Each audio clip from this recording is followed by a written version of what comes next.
Elena Martinez stood frozen in her kitchen doorway, the grocery bags slipping from her numb fingers. Through the window, she watched her husband David embrace a young woman with cascading blonde hair, barely older than their neighbor's college-age daughter. The girl's laugh tinkled like wind chimes as David's hands roamed her waist with a familiarity that made Elena's stomach lurch. 15 years. 15 years of marriage, of building a life together in the cozy town of Millbrook, where everyone knew everyone, and secrets were currency. The same hands that once traced her curves with reverence now caressed this child woman with desperate hunger. Elena's phone buzzed. A text from her sister. Saw David at the coffee shop with some young thing. Everything okay? Everything was decidedly not okay. When David finally came home that evening, Elena was waiting in their bedroom, the same room where they'd made love countless times, where he'd whispered promises against her skin, where she'd felt beautiful and desired. The irony wasn't lost on her. "We need to talk," she said, her voice steadier than she felt. David's face crumbled the moment he saw her expression. No denials, no explanations, just the guilty resignation of a man caught red-handed. "Elena, don't." She held up a hand. "Just tell me how long." 3 months. His voice was barely a whisper. 3 months of lies. 3 months of him coming home to her bed, kissing her goodnight, making small talk over breakfast, all while he was falling in love with someone else. Someone young enough to be his daughter. "Her name is Amber," he continued, as if she'd asked.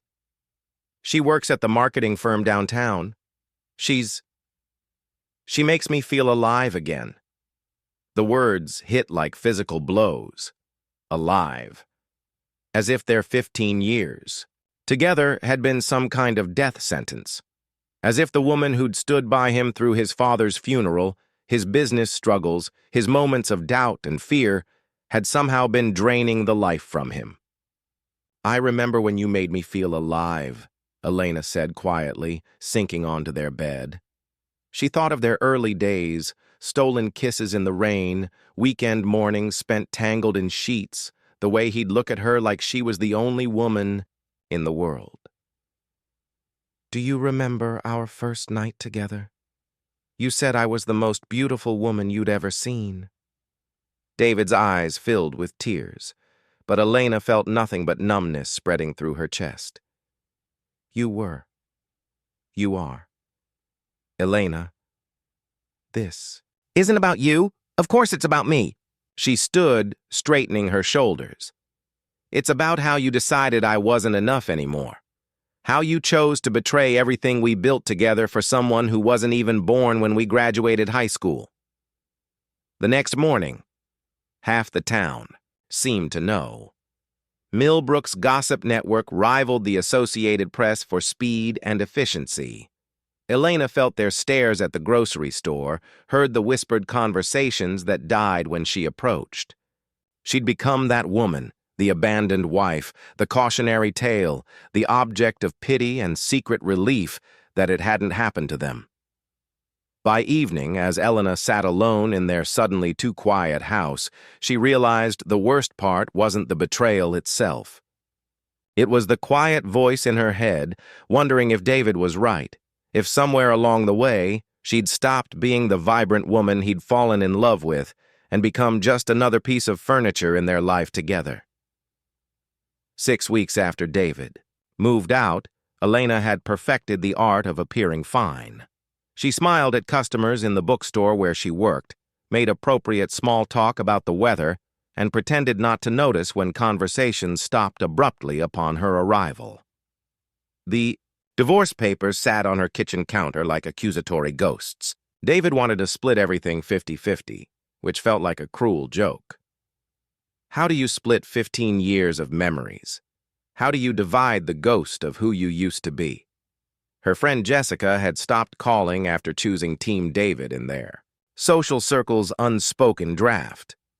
"It's just easier," she'd explained awkwardly. "He's Tom's business partner, and with Amber being so young and sweet." Sweet. As if Elena were some bitter harpy who'd driven her husband into the arms of a barely legal angel. Elena threw herself into reorganizing the bookstore's romance section, finding bitter irony in the promises of happy endings that surrounded her. It was there, between Pride and Prejudice and the notebook, that she allowed herself to remember. Their first kiss had happened in the rain outside this very bookstore 15 years ago. David had been nervous, stumbling over his words as he asked her out. She'd been 27 then, confident and radiant in her own skin. He'd pressed her against the brick wall, and when his lips finally met hers, she'd felt electricity shoot through her entire body. "I've been wanting to do that for weeks," he'd whispered against her mouth. Their early lovemaking had been passionate, desperate. He'd worshipped her body with his hands and mouth, making her feel like a goddess. She remembered one particular evening when he'd surprised her with candles and rose petals, how he'd slowly undressed her while telling her she was perfect, how they'd made love until dawn painted their bedroom walls gold. When had that stopped? When had their passionate encounters become perfunctory? She tried to pinpoint the moment, but it had been gradual, life creeping in, work stress, routine replacing romance. Their last time together had been 3 days before she'd discovered Amber, a quick, silent encounter that left them both staring at the ceiling afterward. Now, lying alone in their king-sized bed, Elena's body ached with more than just loneliness. At 39, she still had needs, still craved touch and intimacy. Sometimes she'd catch herself in the mirror and wonder if this was all there was, if the best years of feeling desired were behind her. The thought terrified her more than the divorce itself.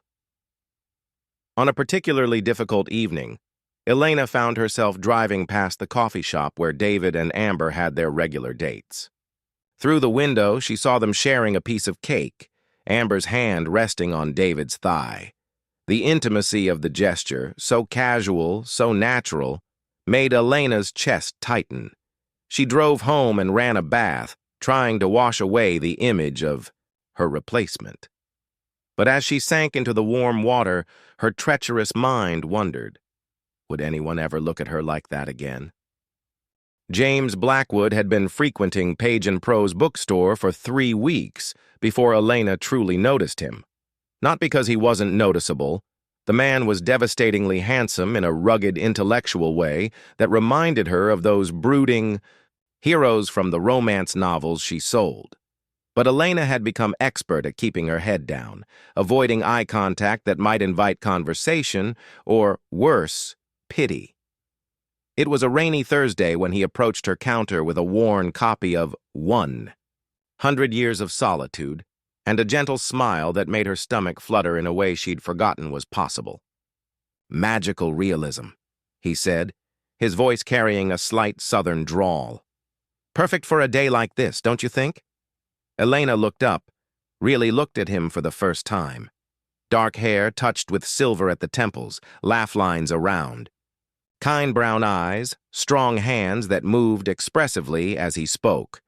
He was probably mid-40s, with the kind of confidence that came from living, not from youth.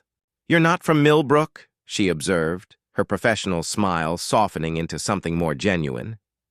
Guilty as charged. "I'm James. I'm here working on a book. Rented the cottage behind the Hendersons' place for the summer." He leaned against the counter conspiratorially. "And you're Elena. The whole town talks about you, you know." Her smile faded. "I'm sure they do. They say you have the best book recommendations within 50 miles, that you can match any reader with their perfect story." His eyes held hers steadily. "They also say you're going through a difficult time, and that anyone who doesn't see your worth is a fool." Elena's breath caught. "Who told you that?" "Mrs. Henderson.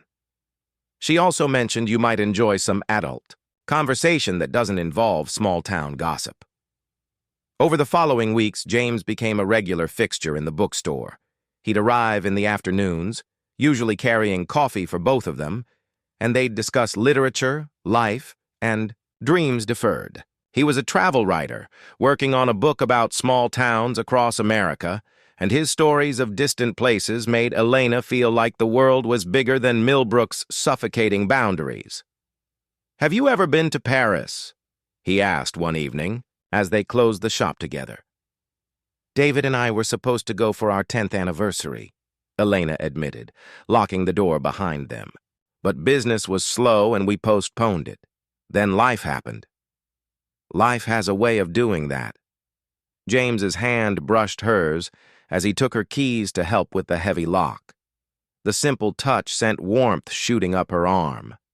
But it's never too late for new adventures. The evening he kissed her, Elena had been telling him about her college dreams of opening a literary cafe in Paris. They were sitting on the small couch in the bookstore's reading nook, surrounded by the comfortable silence of stories waiting to be discovered.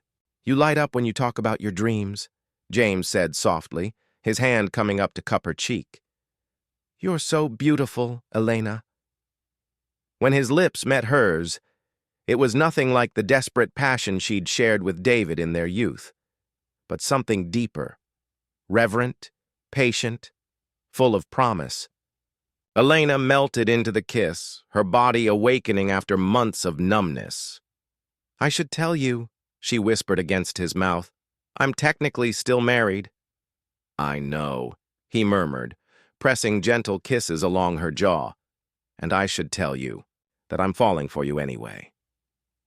Their first time together happened 2 weeks later, in Elena's bedroom, the same room where her marriage had died. But with James, it felt reborn. He undressed her slowly, his hands mapping her body like it was precious territory, whispering how stunning she was, how grateful he felt to be there with her. "You're extraordinary," he breathed against her skin as they moved together. "Perfect." Elena cried afterward, not from sadness but from relief. She wasn't invisible. She wasn't used up. At 39, she could still drive a man wild with desire, still feel her body sing with pleasure.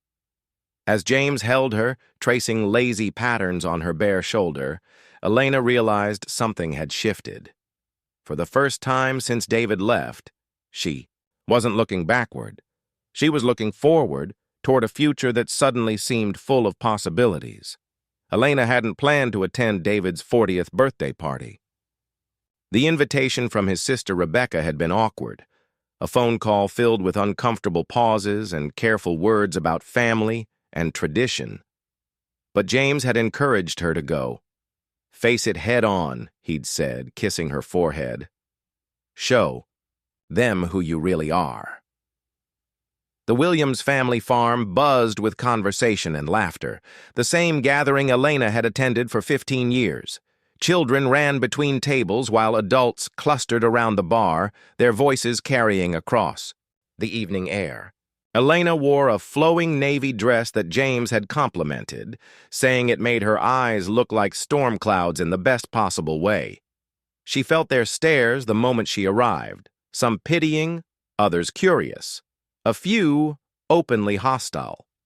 Amber stood near the gift table in a barely there sundress, her young skin glowing with the kind of radiance that only came from knowing you were desired. David's arm was possessively around her waist.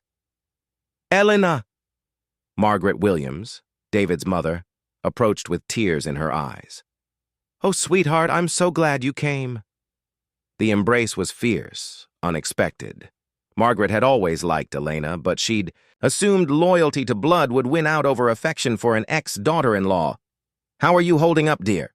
"Better than expected," Elena replied honestly, thinking of James waiting for her at home, of the ways her body had come alive again under his touch. "Good. You deserve better than—" Margaret's eyes flicked toward her son and his young girlfriend. "Well, you deserve better." Throughout the evening, Elena noticed the family dynamics. David's siblings were polite but distant with Amber, who seemed oblivious to the subtle cold shoulders. The girl laughed too loudly at jokes that weren't funny, called everyone by names they'd never invited her to use, and generally acted like she'd been part of the family for years instead of months. Elena found herself at a table with David's cousins, people who'd become her friends over the years of marriage. They welcomed her warmly, pointedly ignoring Amber's attempts to join their conversations. "She keeps calling me Uncle Pete," David's uncle muttered into his beer. "Girl's younger than my daughter." As the evening progressed, Elena felt increasingly uncomfortable. Not because of the situation, but because she realized she no longer cared as much as she'd expected. David looked older, stressed. Amber's youth was beautiful but brittle, like porcelain that might shatter at the first real conflict. When Margaret stood to give the traditional birthday toast, the crowd quieted. Elena expected the usual maternal gushing about her baby boy, turning 40. Instead, Margaret looked directly at her son, her voice carrying clearly across the gathering. "David, my son, today you turn 40. 40 years of watching you grow, make decisions, learn from mistakes." Her eyes briefly found Elena's, then moved to Amber. "Some decisions we celebrate. Others—" She paused, the silence stretching uncomfortably.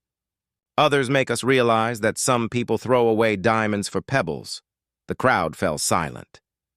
Amber's confident smile wavered, confusion clouding her features. David's face went ashen. "Mom," he started, but Margaret held up her hand. "Elena Martinez was the best thing that ever happened to you, and everyone here knows it. She supported your dreams, loved your family, and stood by you through everything." Margaret's voice grew stronger. "And you traded that for someone who wasn't even born when you graduated high school." Gasps rippled through the crowd.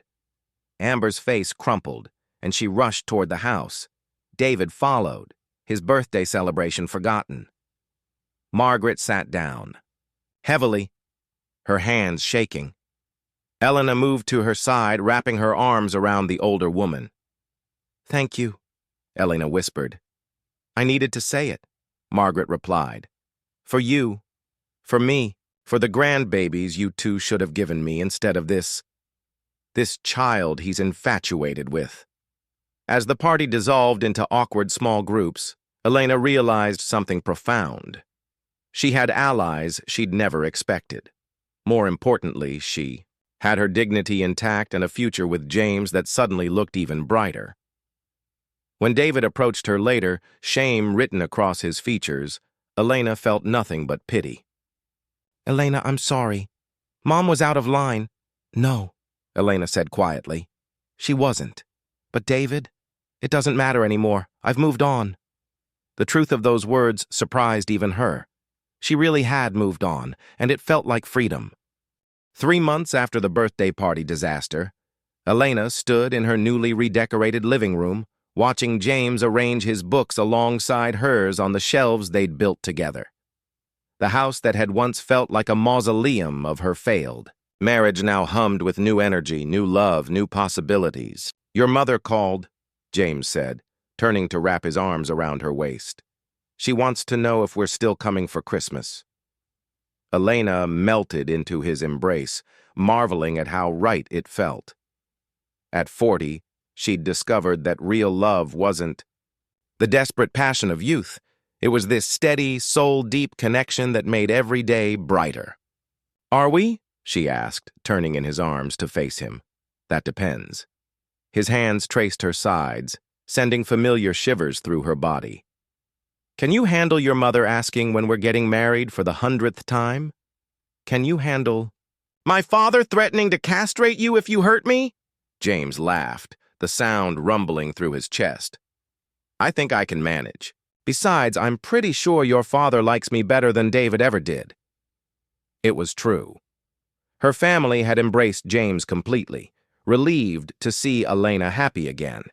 Her mother had even started dropping hints about weddings, despite Elena's protests, that she was barely divorced. "Speaking of David," James said more seriously, "he stopped by the bookstore today." Elena tensed. "What did he want?" "To apologize. To you." He looked. James paused, choosing his words carefully. Defeated. He said Amber left him last week, moved to the city with some guy her own age. Elena felt a flicker of something. Not satisfaction exactly, but vindication. How did he seem? Like a man who just realized he destroyed the best thing in his life for an illusion. James's arms tightened around her. He asked if I'd ask you to see him. One last conversation. Elena considered this. For months, she'd imagined what she'd say to David if given the chance. Now, secure in James's love and her own rebuilt confidence, she found she wanted closure more than revenge. Did you tell him? I would. I told him that was your decision to make. 2 days later, Elena met David at the coffee shop where he'd conducted his affair. The irony wasn't lost on either of them. He looked older, worn down by the consequences of his choices. Gone was the cocky confidence he'd worn when he'd left her for his young trophy. You look incredible, he said as she sat down. Happy? I am happy. Elena's voice held no malice, just truth. Happier than I've been in years. David winced. Elena, I need to tell you that you're sorry, that you made a mistake, that you realize what you lost. Elena's voice was gentle but firm. David, I know. I can see it written all over your face. Can you forgive me? Elena studied the man she'd once loved with every fiber of her being. The man who'd broken her heart, shattered her world, made her question her worth. Strange how small he looked now, how human. I already have, she said, surprised to find it was true. Not for you, but for me. I had to move forward. And James? You love him? Elena's smile transformed her entire face. More than I ever thought possible. He loves me like I deserve to be loved, David. The way you used to before we stopped trying. I know I have no right to ask, but are you happy? Really happy? Elena thought of James waiting at home, of the way he looked at her every morning, like she was a miracle, of how their bodies fit together perfectly in bed, of the dreams they were building together. Yes, she said simply, I am. As she walked home, Elena realized this was the closure she'd needed. Not David's apology or his regret, but her own certainty that she'd chosen correctly. At 40, she'd learned that sometimes the greatest betrayals led to the most beautiful new beginnings. James was cooking dinner when she arrived, and the sight of him moving confidently around her kitchen filled her with warmth. When he looked up and smiled, her heart still fluttered. How did it go? He asked, pulling her into his arms. It went perfectly, Elena said, standing on her toes to kiss him. Now, what's for dinner? I'm starving. As they moved together in the kitchen, preparing a meal and sharing kisses, Elena marveled at the unexpected turns life had taken. David's betrayal had nearly destroyed her, but it had also freed her to find something better. Something real. Margaret. Williams had been right that night at the party. Some people did throw away diamonds for pebbles. But sometimes, Elena thought as James spun her around the kitchen, those discarded diamonds found their way to someone who knew their true worth. And that made all the difference.